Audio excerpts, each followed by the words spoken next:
I'm actually 3 chickens in a jacket. Surprise! One enormous cock. Nice. Sorry. Many have said it. Max Halley is a sandwich pioneer.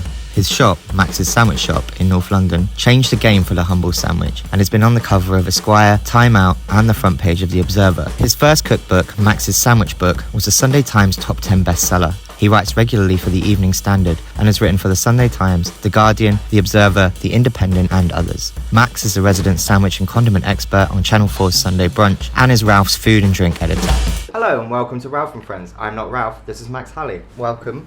Thank you. To your own shop. Welcome to my sandwich shop. I don't know why I'm looking here. What do you want to talk about? Normally I would answer mayonnaise to that question. Okay, we can do mayonnaise. Possibly my specialist subject. But I don't know. So I've been thinking recently, I, or all of us, know who we are to ourselves in the quiet. I think I sort of know who I am or what I'm about. But actually only I know that. Yeah. And so what I've been lying in bed thinking about recently is, am I what I think I am? Or am I what everybody else thinks I am? Because there's loads of them and there's only one of me. And so it's like here in my sandwich shop where we good plug. Serve a great deal of sandwiches to people. It takes a really long time to make one of our sandwiches. But I think we don't have a sign on the wall saying, did you know we make our own bread?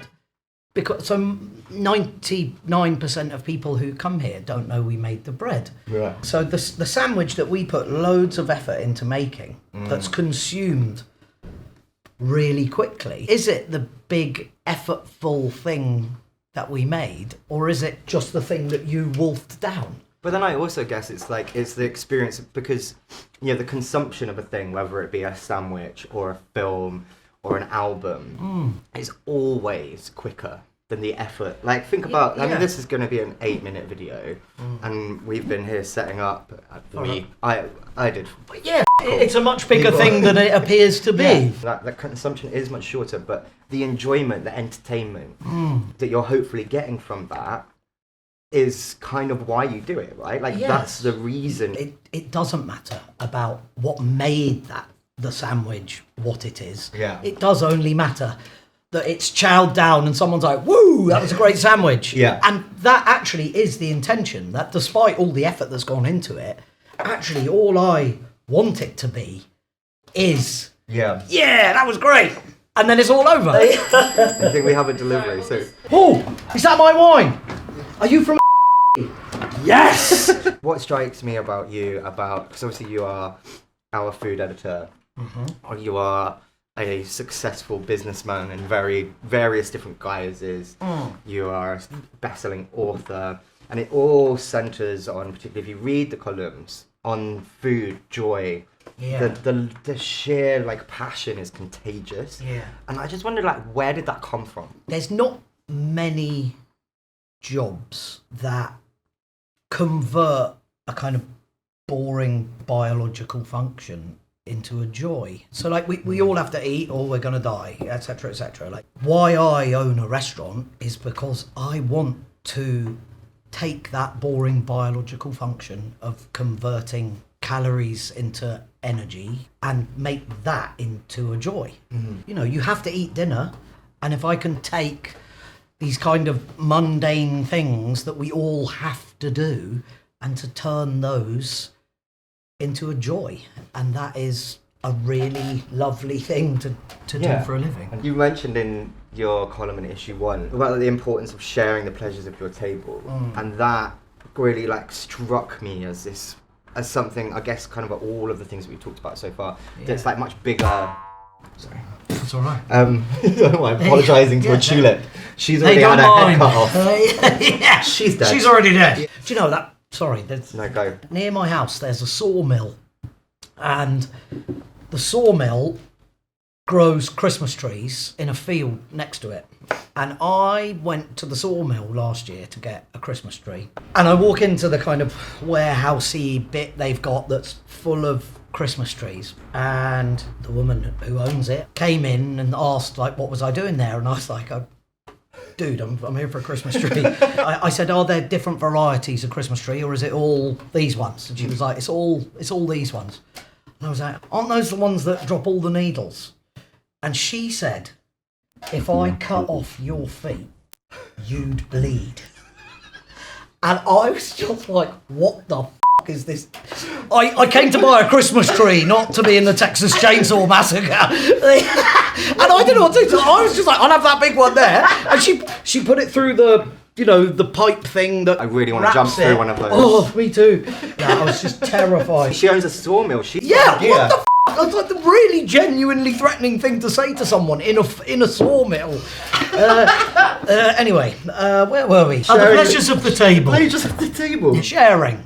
Yeah, and not just sharing food, but sharing conversation, joy, moments, marking things via the medium of food. Exactly. You know, you and I share a beer here, and even in the course of this beer, we feel a little more comfortable with each other, or a bit less nervous, or whatever it is. You know, you haven't seen someone for a while, you're maybe you're on a date. Using these kind of distractions are things that help us all enjoy ourselves more. What are restaurants for? Like, you could go to the supermarket and buy food and go home and eat it. Yeah.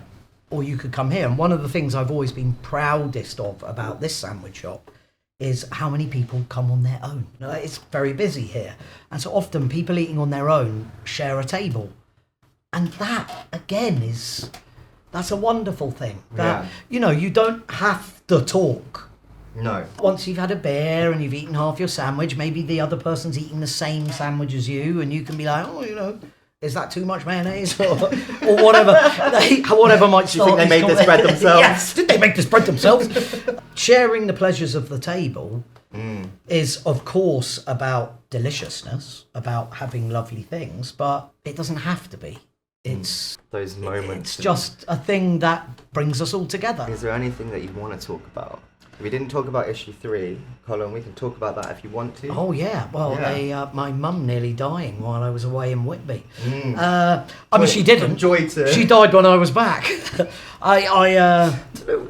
we try that again? Where I'm not just cracking up when you're saying that. Mum died, dude. His mum died. I can just see the edit now, and it makes me look an arsehole. What struck me about it, what was so nice, was the symmetry where you were with our publisher Chris.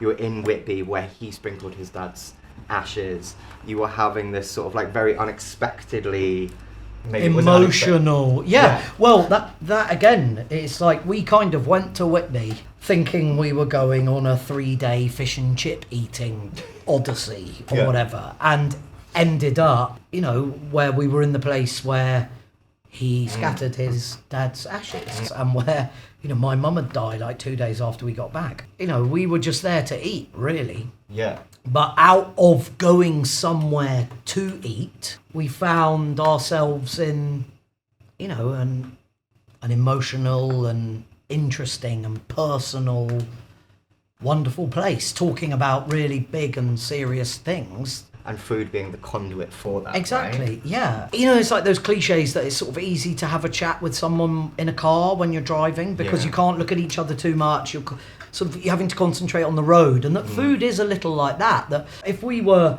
getting stuck into a plate of food and having a bottle of wine, it kind of is.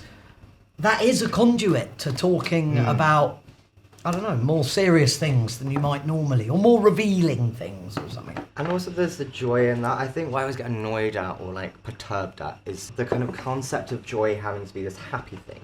Joy having to be almost like to the point where it being fake. I went up to Manchester for work like last year and I met up with my mate who I've not seen for like ages, and we sat there and we ate these like schnitzel things and we were talking about really heavy like stuff that was just like deep inside of us that we kind of hadn't think, but there was so much joy in doing that. Yeah. If you'd have been listening to that conversation, you'd be like, you know, these two Debbie Downers. Jesus Christ. Right, but that there is joy. Joy isn't like winning the sweepstakes or whatever, is it? It's not just winning the lottery.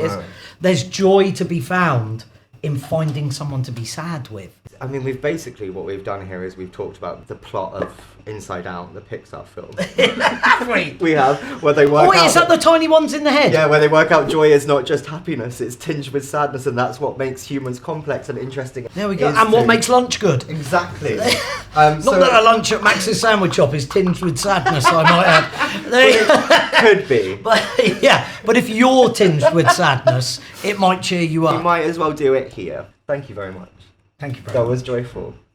In all senses of the word.